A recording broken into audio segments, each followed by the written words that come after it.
Domestic violence doesn't just pop up overnight. People who abuse their partners are often very charming, they're very engaging, they're also very manipulative. So at the beginning of the relationship, they're very nice. They shower their partner with compliments and take them to dinner and want to spend all of their time with them, and it feels good. This is something that typically happens slowly. And once the survivor realizes that she wants to leave, there's threats in place. He's, at that point, told her what he's going to do if she ever tries to leave him. He's going to hurt her or hurt her children, or make her lose her job, or take away any resources that she might have. So these are all very real things. The other thing is, I think a lot of people assume when a survivor walks out the door, the abuse ends. And it usually doesn't. It usually changes. It looks differently.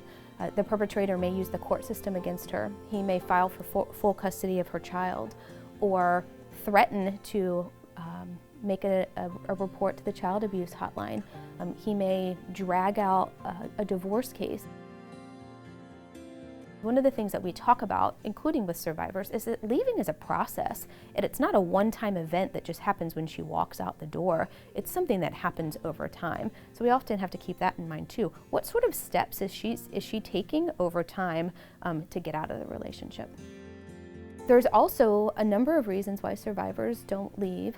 She may not have been able to work recently, so a lack of resources and financial independence is incredibly difficult for a survivor as she's thinking of leaving. Where am I going to go? Where am I going to go with my children? Survivors might say, well, I'd rather stay here and have my kids have a roof over their head and food on the table than leave and go where?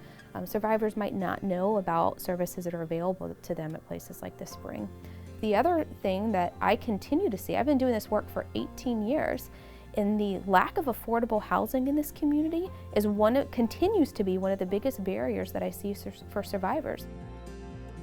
The other thing I think that's incredibly important, which also ties in again with safety planning, is making sure that the survivor is involved in these decisions of what's going to help keep her and her children safe, because she knows. And it's not a prescribed checklist of if she does these things, she's going to be safe.